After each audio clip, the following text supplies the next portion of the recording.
నమస్తే. రానున్న అసెంబ్లీ సమావేశాల్లో ఏదైతే ఎస్సీ వర్గీకరణ జరిగిపోయింది, ఎస్సీ వర్గీకరణ అయింది అని చెప్పి రేవంత్ రెడ్డి చెప్తా ఉన్న పరిస్థితి. అయితే ఈ నేపథ్యంలో ఈ ఎస్సీ వర్గీకరణ నుంచి మరోసారి పునరాలోచన చేయాలి అని చెప్పేసి కూడా ఇటు మాల సంఘాల జేఏసీ నాయకులు అందరూ కూడా డిమాండ్ చేస్తూ ఇటు ప్రెస్ మీట్ కూడా పెట్టడం జరిగింది. సో మాట్లాడదాం మనతో పాటు మాల సంఘాల జేఏసీ నాయకులు ఉన్నారు. సో చెప్పండి, ఏంటంటే ప్రధానంగా ఆల్రెడీ ఎస్సీ వర్గీకరణ జరిగిపోయిందని చెప్పి అందరూ కూడా సైలెంట్ ఉన్న నేపథ్యంలో సో మళ్ళీ మీరు పునరాలోచన చేయాలని చెప్పేసి ఎందుకంటే ఎస్సీ వర్గీకరణ జరిగిపోయిందంటే అది అనాలోచితంగా జరిగిన ఎస్సీ వర్గీకరణ రేవంత్ రెడ్డి ఒక్కడు పర్సనల్ ఖర్చు పెట్టుకొని చేసిన ఎస్సీ వర్గీకరణ కానీ జనాల యొక్క అభిప్రాయాలను తీసుకొని చేసింది కాదు. అందుకని మేము ఏమంటున్నాం అంటే ఇప్పటికీ తెలంగాణ రాష్ట్రంలో ఎస్సీ వర్గీకరణ జరిగిన దానివల్ల మాల సామాజిక వర్గం అనేక రకాలుగా నష్టపోతా ఉన్నది. అందుకని మేము ఏం చేసినాం అంటే ఇప్పుడు రేవంత్ రెడ్డి అనేటైనా మాల సామాజిక వర్గం మీద కష్టపూరితంగా జీవోలు ఎస్సీ వర్గీకరణ జీవోలు స్పష్టంగా ఉన్నా కూడా అంటే మాల సామాజిక వర్గ విద్యార్థులు, నిరుద్యోగులు, ఉద్యోగులు వాళ్ళ సామాజిక వర్గం ఏం చేస్తుంది అని ఒకే ఒక నిర్లక్ష్యపూరిత ధోరణితోటి ఏం చేసిండు, ఎస్సీ వర్గీకరణ చట్టం రాకముందుకున్న నోటిఫికేషన్లలో కూడా ఎస్సీ వర్గీకరణ అంశాన్ని ఇంప్లిమెంటేషన్ చేపించే ప్రయత్నం చేసి ఈరోజు మాల సామాజిక వర్గానికి రావాల్సిన విద్యార్థులకు రావాల్సిన అడ్మిషన్లలో ఉన్న వాటను మొత్తం అడ్మిషన్లను పోగొట్టి వాళ్ళ రాబోయే జీవితాన్ని నాశనం చేసే ప్రయత్నం చేసిండు.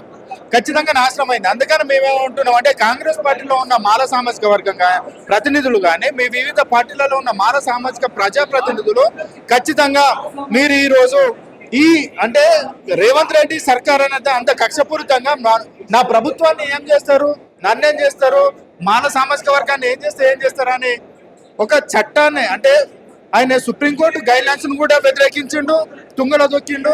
ఇప్పుడు హైకోర్టు ఇచ్చిన వాళ్ళ ప్రభుత్వం వేసిన చట్టం యొక్క ఈ సెక్షన్ 4లో ఏమున్నది, ఎస్సీ వర్గీకరణ చట్టం అమల్లోకి రాకముందుకు వచ్చిన నోటిఫికేషన్లలో ఎస్సీ వర్గీకరణ చట్టాన్ని అమలు చేయకూడదు అని చెప్పి ఉన్నా కూడా దాన్ని తుంగలో దొక్కిండు.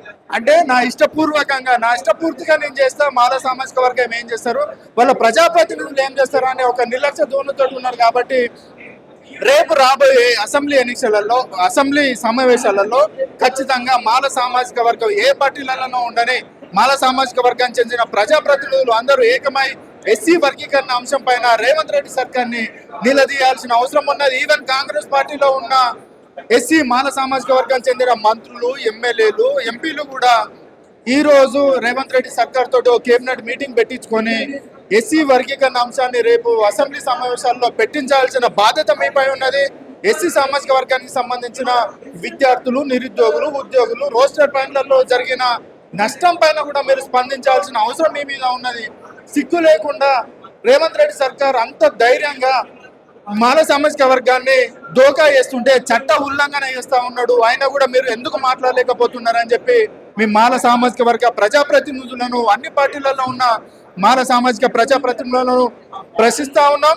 రేపటి రోజున అసెంబ్లీలో ఈ సమస్యల పైన మీరు మాట్లాడి సమస్యకు పరిష్కారం చూపించే విధంగా మీరు చొరవ తీసుకోకపోతే మీ ఇంటి గోడలను బద్దలు కొడతాం, మీ తలుపులు మీ ఇంటి ముట్టడి చేస్తాం. ఈ రేవంత్ రెడ్డి సర్కార్కి కూడా మళ్ళొకసారి హెచ్చరించేది ఏంటంటే ఈ అసెంబ్లీ సమావేశాలలో కనుక ఎస్సీ వర్గీకరణ అంశం రోస్టర్ అంశాలలో మీరు పునరాలోచన చేసి మాల సామాజిక వర్గాన్ని ఇంకో 2% పెంచి రోస్టర్ పాయింట్లలో 20 లోపు 2 రోస్టర్ పాయింట్లను కల్పించకపోతే అసెంబ్లీ గేట్లను కూడా ముట్టడిస్తాం, అసెంబ్లీ గేట్లు బద్దడు కొడతాం అని చెప్పి మేము హెచ్చరిస్తా ఉన్నాం. ఖచ్చితంగా ఎందుకంటే ఈ 5వ తరగతి గురుకులాల 5వ తరగతి అడ్మిషన్ల నుంచి ఇంటర్, డిగ్రీ, పీజీ, పిహెచ్డి వరకు కూడా మేము సగానికి సగం సీట్లు కోల్పోతా ఉన్నాం. మీరు సుప్రీంకోర్టు గైడ్ లైన్స్ ను పట్టించుకోలేదు, అలాగే హైకోర్టు ఇచ్చిన గైడ్ లైన్స్ ను పట్టించుకోలేదు. మీ ప్రభుత్వం తీసుకొచ్చిన చట్టాన్ని కూడా తుంగలో దొక్కి ఈరోజు మీరు ఎస్సీ వర్గీకరణ అంశాన్ని మీరు ఇంప్లిమెంటేషన్ చేస్తామంటే మాత్రం మాల సామాజిక వర్గం ఊరుకోదు.